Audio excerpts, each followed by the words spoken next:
2026 में प्रॉफिटेबल बनना चाहते हो, तो भाई तुम्हें एक चीज़ तो समझनी पड़ेगी कि कभी भी तुम किसी ट्रेडिंग सेटअप से, ट्रेडिंग स्ट्रैटेजी से कंसिस्टेंट प्रॉफिटेबल नहीं बन सकते। कंसिस्टेंट प्रॉफिटेबल हम बनने के लिए हमें चाहिए ट्रेडिंग सिस्टम। लेकिन बहुत से लोगों को पता ही नहीं कि ट्रेडिंग सिस्टम होता क्या है। उन्हें क्या लगता है कि ट्रेडिंग सेटअप, ट्रेडिंग स्ट्रेटेजी और ट्रेडिंग सिस्टम सब कुछ सेम होता है।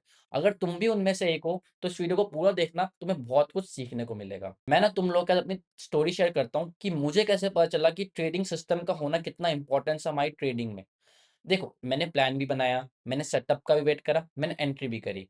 सेटअप पे प्रॉफिट भी हुआ, लेकिन जैसे-जैसे प्रॉफिट होता है ना, हमारा कॉन्फिडेंस ना ओवर कॉन्फिडेंस बदल जाता है।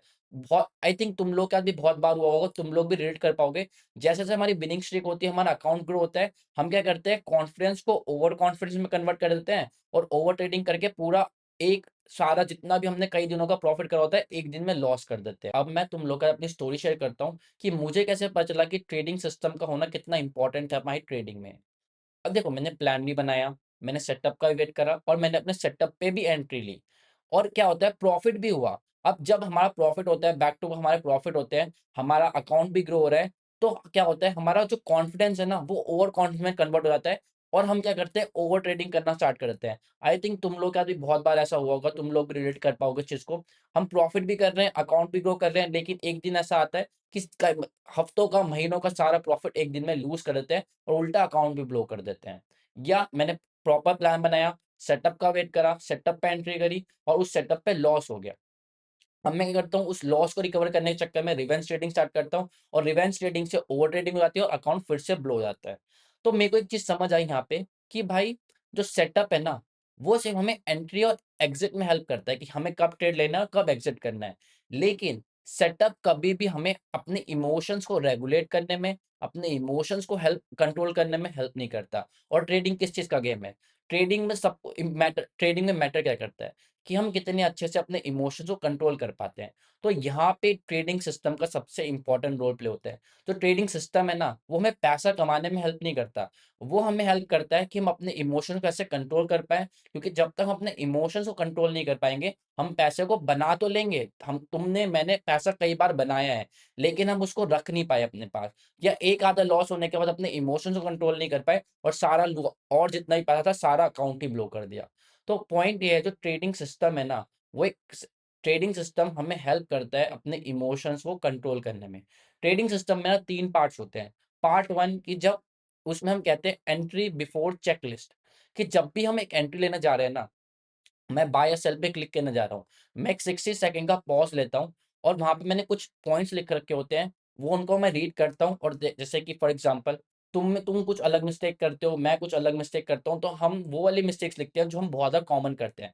मैं तुम्हें कुछ एग्ज़ाम्पल देता हूँ। फॉर एग्ज़ाम्पल मेरी एक थी मोस्ट कॉमन मिस्टेक थी कि मैं क्या करता, चलते-फिरते कहीं भी हूँ, बाहर हूँ, फ़ोन से ट्रेड लेता। तो मेरा चेकलिस्ट का सबसे वाला पहला पॉइंट क्या हो गया कि क्या मैं सिस्टम के सामने हूँ? कहीं मैं ऐसी रैंडम ऐसी कोई ऐसे चलते-फिरते हुए ट्रेड नहीं रहा। मैं जो ट्रेड ले रहा हूँ, वो सिस्टम के सामने बैठ के ले रहा हूँ। क्या ये मैं अपने फिक्स टाइम पे ट्रेड ले रहा हूँ? जिस टाइम मैं ट्रेड करता हूँ न्यूयॉर्क सेशन में, उसी टाइम पे मैं ट्रेड ले रहा हूँ। क्या जिस इंस्ट्रूमेंट में मैं ट्रेड करता हूँ, उसी इंस्ट्रूमेंट में ट्रेड कर रहा हूँ? क्या ये मेरा सेटअप है?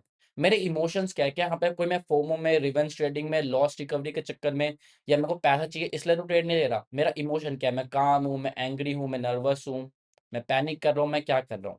तो ऐसे हम चेकलिस्ट बनाते हैं कि हम कौन-कौन से अपने रूल्स फ़ॉलो कर सकते हैं। तो यहाँ पे हम ये रूल्स लिखते हैं कि मैं अपने सेटअप पे ट्रेड ले नहीं रहा, मैं ओवर पोज़ीशन तो नहीं ले रहा, कोई मैं ओवर ट्रेडिंग तो नहीं कर रहा। ये जो हम 60 सेकंड का ब्रेक लेते हैं ना एंट्री लेने से पहले, इससे हम क्या करते हैं, अपने इमोशन को चेक करते हैं, emotions before taking a entry.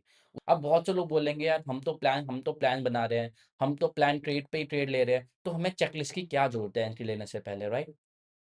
अब देखो, तो ये चेकलिस्ट है ना, entry checklist before taking entry, ये हमें हेल्प करती है अपने इमोशंस कंट्रोल करने में। हमें क्योंकि हम मैक्सिमम टाइम क्या करते हैं, अपने इमोशंस की वजह से गलती करते हैं। तो ये हमें हेल्प करता है अपने इमोशंस कंट्रोल करने में कि हम एंट्री लेते हुए कोई इमोशंस की वजह से गलती ना करें, कोई भी रूल ब्रेक ना करें। अब बहुत से लोग बोलेंगे यार हम तो प्लान ट्रेड पे हैं, हमने तो प्लान करा है, अब हम प्लान ट्रेड पे ही तो एंट्री ले रहे हैं, हम चेकलिस्ट क्यों फॉलो करें? तो पता है चेकलिस्ट एक इतनी अच्छी चीज़ है ना, जब भी तुम एंट्री ले रहे हो ना, अपने ब्रेन पे ट्रस्ट मत करो। हमारा brain is our biggest enemy. वो हमारे साथ कितने ट्रिक्स प्ले करता है तुम्हें ही पता है।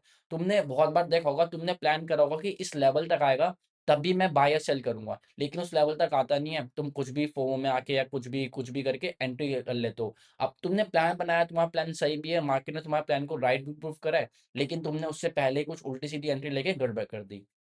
और तुम्हें एक स्टडी शेयर करता हूँ, जो तुम्हें पता है जो पायलट्स होते हैं, जिनके पास 10,000 आवर प्लस का एक्सपीरियंस होता है, फ्लाइंग एक्सपीरियंस, वो भी हर बार फ्लाइट से पहले चेकलिस्ट फॉलो करते हैं। अब उनसे पूछा गया कि तुम चेकलिस्ट क्यों फॉलो करते हो? उनके प्रोटोकॉल में, उनके प्रोसीजर में जब भी वो टेक ऑफ करेंगे, चाहे तुम्हारे पास 10,000 घंटे का फ्लाइंग एक्सपीरियंस है, तब भी तुम हर फ्लाइट से पहले चेकलिस्ट फॉलो करोगे। क्यों? भाई वो तो इतने प्रोफेशनल है, उनके पास इतना एक्सपीरियंस है, तब भी तो वो चेकलिस्ट फॉलो कर रहे हैं ना। क्यों? क्योंकि अपने ब्रेन पे तुम ट्रस्ट नहीं कर सकते। तुम्हें एक भी एरर का मौका नहीं है। फ्लाइट टेक जैसे तुम्हें पता है कि फ्लाइट पायलट की कितनी रिस्पॉन्सिबिलिटी है, तो उनके पास कोई भी एक एरर का मौका नहीं है, तो इसलिए वो हर बार चेकलिस्ट फॉलो करते हैं। तो तुम भी ट्रेडिंग में एंट्री लेने से पहले हमेशा चेकलिस्ट फॉलो करो, चाहे तुम्हारा कितना भी सेम सेटअप हो, तुम हम सालों से उस सेटअप पे ट्रेड ले रहे हो, तब भी हर बार उस चेकलिस्ट को फॉलो करो। क्यों? क्योंकि तुम्हें अपने ब्रेन पे ट्रस्ट नहीं करना, तुम्हें चेकलिस्ट पे ट्रस्ट करना है। वो तुम्हें इमोशंस को रेगुलेट करने में हेल्प करेगा। सेकंड होता है, जब हम किसी ट्रेड में हैं तब चेकलिस्ट, तब तुम्हारे जब तुम किसी ट्रेड में हो, तुम्हारे अंदर बहुत सारे इमोशंस आते हैं कि एग्जिट कर देता हूँ, एसएल ट्रेल कर देता हूँ, पार्शियल बुक कर लेता हूँ। तो एक चेकलिस्ट होती है, तुम वहाँ पे सिर्फ अपने इमोशंस लिखो कि क्या इमोशंस आ रहे हैं, कि मेरे को ट्रेल करने का मन कर रहा है। तो वहाँ पे ट्रेलिंग में चेकलिस्ट में क्या होता है, example, why I want to trail this SL, कि क्या रीजन है, क्यों मेरे को जल्दी एग्जिट करना है। तो वहाँ पे तुम आंसर करो, अगर तुम वैलिड आंसर दे पाते हो तो एग्जिट करो, नहीं दे पाते तो एग्जिट मत करो। And third and the most important trading system का जो थर्ड लास्ट होती है, कि एक ट्रेड के बाद क्या करना है। अब मैं हमें पता है सबसे बड़ी over trading, revenge trading, FOMO जो हमारे अभी तक ना प्रॉफिटेबल बनने का रीजन है ना, वो ये है कि हम लोग को पता ही नहीं कि लॉस के बाद करना क्या है। हमारे पास लॉस के बाद, लॉस से डील करने का कोई सिस्टम ही नहीं है। अब तुमसे पूछूं, तुमने अगर तुम्हारे एक ट्रेड में प्रॉफिट हुआ है या लॉस हुआ है, उसके बाद क्या करोगे? किसी को कुछ पता ही नहीं। तो यहाँ पे ये जो सिस्टम है ना, बहुत हेल्प करता है अपने इमोशंस को कंट्रोल करने में। सिस्टम क्या कहता है, स्टॉप लॉस हिट हो गया, take break for 30 to 60 minutes, 30 से 60 मिनट तक कोई ट्रेड नहीं करना, कोई इंस्टेंट एंट्री नहीं करनी, कोई इंस्टेंट री एंट्री नहीं करनी, कोई रिवेंज अपने आप को राइट प्रूफ करने का ट्राई नहीं करना, कोई इंस्टेंटली लॉस रिकवर नहीं करना। और सबसे बड़ी बात, मेरा एसएल किसी भी रीजन से हिट हुआ है, चाहे मैंने गलत एंट्री करी है, मार्केट ने मेरे को गलत प्रूफ कर दिया है, अब तुमने एक मिस्टेक करी, अब तुम्हें नेक्स्ट मेन इंपॉर्टेंट चीज क्या है, हमें उस दिन, उस टाइम, उस मिस्टेक को राइट करने का ट्राई नहीं करना। एक बार जो मिस्टेक होगी, उसको वापस से राइट करने का ट्राई नहीं करना।